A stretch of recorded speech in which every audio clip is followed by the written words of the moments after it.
Okay, everybody, this video is going to be going over the cheat sheet for the different types of significance tests. Now, if you've already looked through the sheet, you can tell that we have a ton of different significance tests that we've learned. It can be pretty overwhelming, but just like with the confidence intervals, try to think about how everything is connected and what change, just a few things that change for each one is going to make it a lot easier to memorize going between all these different types of significance tests. So the first thing you want to do when you're going through this, if it's like a free response question, you want to name what type of test it is and then put your null and alternative hypotheses. That's step number one. Then step two, you want to check your conditions. Step three, calculate your test statistic, which is going to convert into your p-value. And then you're going to use that to interpret your answer. All right.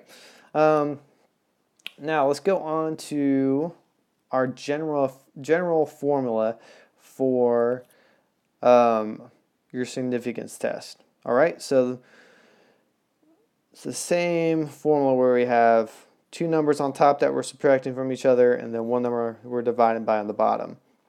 So that first number that we have, this can be our statistic from our sample or samples if we're dealing with two sample tests.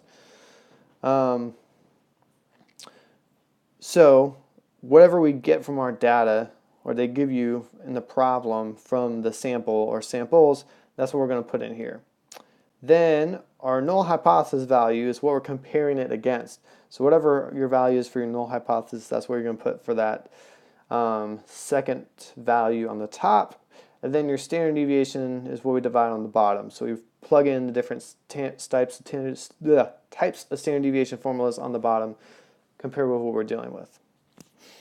Now going on to a one sample Z proportion test. This is our first confidence interval, our first significance test that we learned. So our conditions are exactly the same as the confidence interval. It used to be coming from a random independent sample. N sample size times the sample proportion needs to be greater than 10, and then sample size times 1 minus the sample proportion needs to be greater than 10 as well. Now to come up with your test statistic, you're going to take your sample proportion right here minus your null proportion, and then you divide it by the single proportion standard deviation formula right here. And you can see it's p hat, which means that you're going to use the proportion from your sample for that. Okay? Then that's going to give you your test statistic, and you're going to use normal CDF to convert it to your p-value using your upper and lower boundaries and all that, which hopefully you all know how to do by now.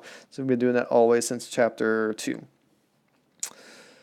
Then going on to the second one, a one sample t-mean test, which you can also use for matched pairs tests as well. Our conditions need to be a random independent sample. Sample size to be greater than 30.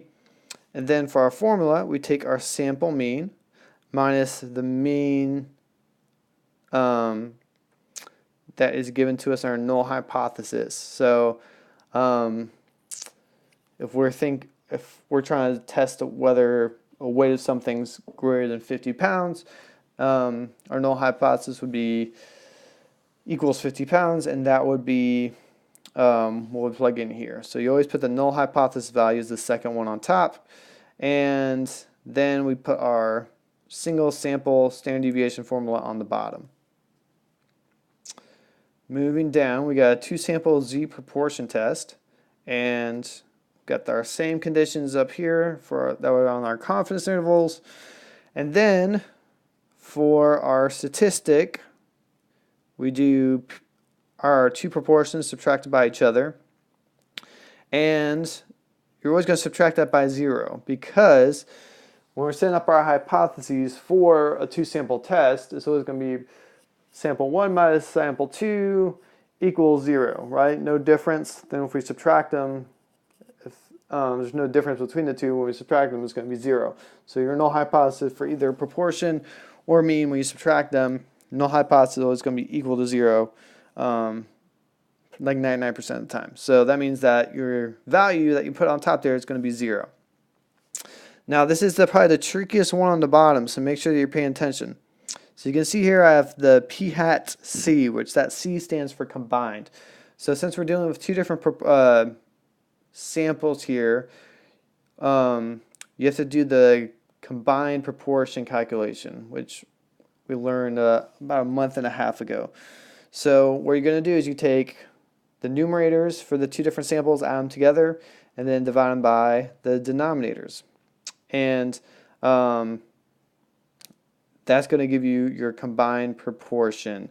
And use that same value for this side of the equation and this side.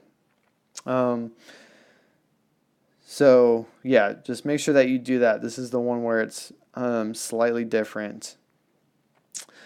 And again, using normal CDF, that's going to give you your p-value. Convert your test statistic to the p-value.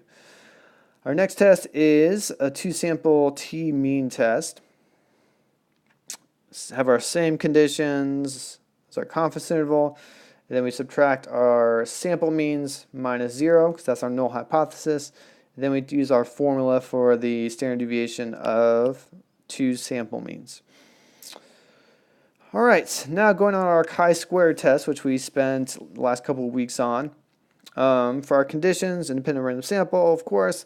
And then also, we want to make sure all of our expected values are greater than 5. Those are the conditions that are going to be the same for all chi-squared tests.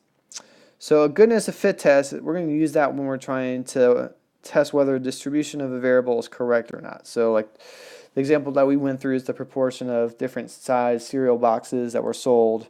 See if it changed when they increased the price. So seeing if the distribution is the same or not. That's when we use a goodness of fit test. So you take your observed value minus the expected value, you square that, and then divide it by the squared expected value on the bottom. And we add up all those together. That's going to be your chi-squared test. Convert that to p-value using chi-squared CDF on your calculator. So let me back up and talk about degrees of freedom. So goodness of fit test, degrees of freedom is going to be the number of rows times the number of columns. So keep that in mind. And I want to back up for degrees of freedom here. So one sample is going to be n minus 1 for your degrees of freedom. Then for the two sample t-test, degrees of freedom are going to be sample size minus 1. And you can just take the smallest sample out of the two if they're different sizes. So yeah, like a sample size of 30 and a sample size of 40, take the smallest sample size and then use that to calculate the degrees of freedom.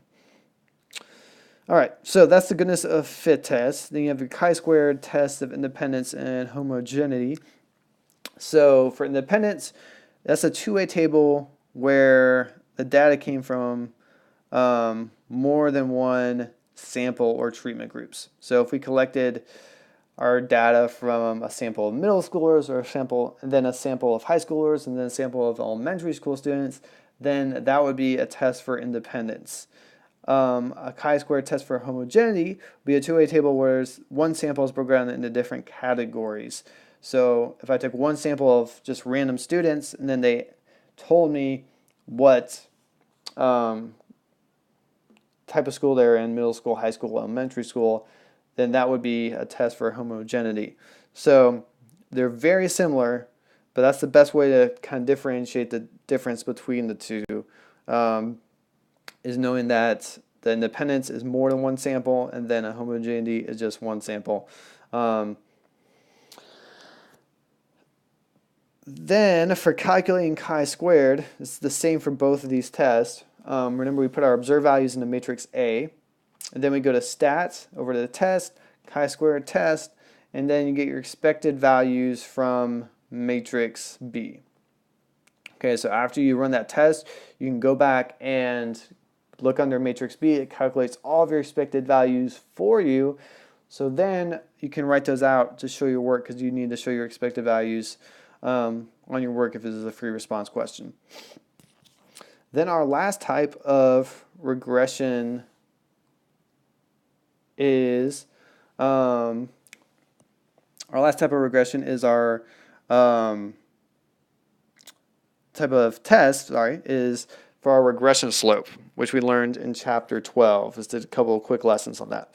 So our conditions, just like the confidence interval, we want to have an independent random sample, and then we want to make sure that we have a linear, our data model is a linear model to go with it, okay? Then we have our regression slope. So our regression slope is what we get from our computer output table minus our null hypothesis, which almost all the time is going to be 0, so it's easy. And then we divide by our standard error, which again we get from that computer output table. So really straightforward on this. If you know where to get the regression slope and the standard error from your computer output table, then it's going to be really easy for you to do. And again, go back and look at the chapter 3 cheat sheet if you need a quick review on where to find those on the computer output table. Knowing the computer output table, very important thing that you need to do, because it's tied into the whole. Anytime we're dealing with bivariate data, you're going to be dealing with the computer output table, and then also when we're dealing with all these types of regression slope tests or confidence intervals, you're going to be using that as well. Then for our degrees of freedom, we take our sample size minus 2. So again, that's a slightly different formula for degrees of freedom for this. So no, for regression, it's going to be n minus 2, sample size minus 2. For just a regular 1 sample or 2 sample mean test, it's going to be sample size minus 1. And then for the the chi-square test, you take your number of rows times the number of columns. So actually, I wrote that down wrong. It should be number of rows minus 1, number of columns minus 1. All right, so that's pretty much all you need to know for your different types of significance tests. So again, this would be a great sheet to be taking those 15 minutes of your first study session, going through and looking through and making sure you know how to identify and use all of these different types of significance tests, because you might not use all these on the test, but you're probably going to use a lot of them in a lot of different contexts. So it's important that you're really comfortable with them.